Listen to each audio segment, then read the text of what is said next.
Unlike the overwriter, who is usually verbose, underwriters like to keep things snappy, sometimes a little too snappy. Today I'll be sharing 5 details you might be missing from your writing that are keeping your word counts lower than you want. In the writing community, being an underwriter means that your drafts are usually too short. Either they're shorter than you were initially planning, or their word counts are lower than the industry standard for whatever you're writing. We hoard details and like to keep them to ourselves, like some kind of sock gnome. These are based on my personal experiences, and as always, these videos are geared towards writers in the earliest stages of their journey. Number 1 is thoughts. Showing the character's thoughts is something I used to forget to add all the time, and I still find myself adding a lot of these during my editing phase. Showing exactly what your character is thinking is not only a great way to add to your word count, but it also lets readers connect with the character in a way nothing else can. And this can be used in a couple different ways. You can show the character's stream of consciousness, as well as giving the reader the character's thoughts through narration. Maybe I shouldn't have left at all, Jane thought. But if she stayed home, she wouldn't have run into John, and she supposed that was worth braving the rain.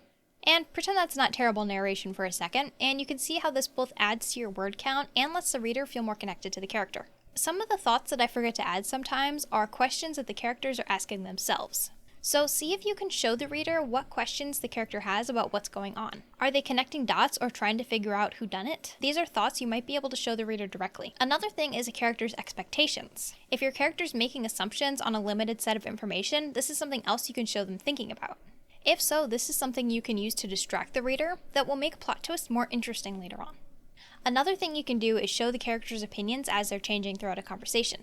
Number 2 is transitions. Transitions are a super important element in guiding your reader through a story. A poorly done transition can lead to a really jarring reading experience. Transitions are also deceivingly difficult to write, in my opinion. Now, there are a lot of different ways to write transitions, and it can be a really stylistic element of your writing. So figuring out what you like and how to execute it properly can be a little bit tricky. It really depends on your genre and story itself. Also, the type of transition will depend on what scenes it's actually bridging together. Sometimes I find my problem with transitions is that I need to end the scene in a little bit of a different place.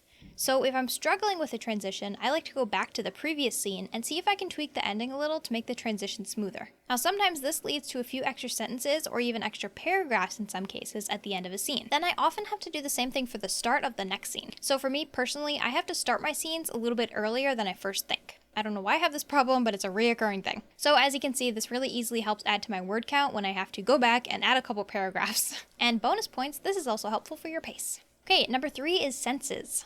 As well as showing a character's thoughts, sometimes I often forget to write about is their senses. Mentioning sight and hearing are the most commonly used ones in my writing, and I don't really have a problem with those. But I often forget to use smelling, touch, and taste. Taste is definitely the most difficult one to use, and it's probably the most infrequently used overall. Obviously, unless your character is eating or drinking or there's a really pungent odor in the air, they're not going to be tasting stuff. It's especially important to focus on a character's senses when their emotions are heightened. It helps the reader feel more connected to the character and really helps the character feel realistic to them.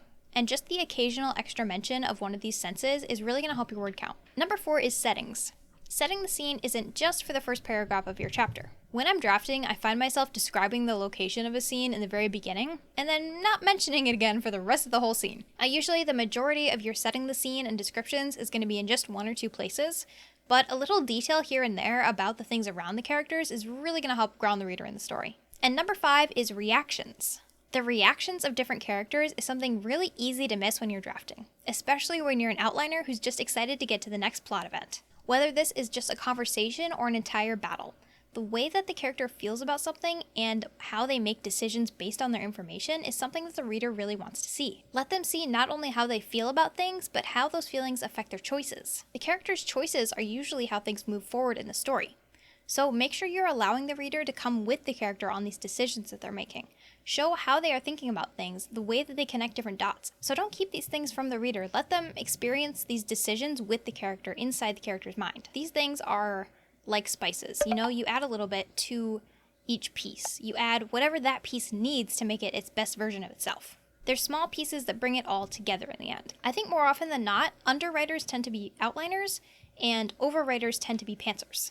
And I, of course, cannot speak for pantsers or overwriters because that's just not me. I don't know how to write like that. I think it's just because as outliners, we just really have these goalposts for our story, right? And we're just always excited to just get to this next point. We're just always writing towards this one next scene and this next scene and this next scene.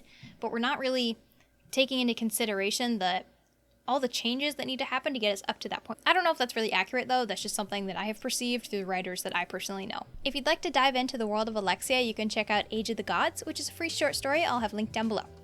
Alright, that's all I got for you, so thanks for watching. Bye!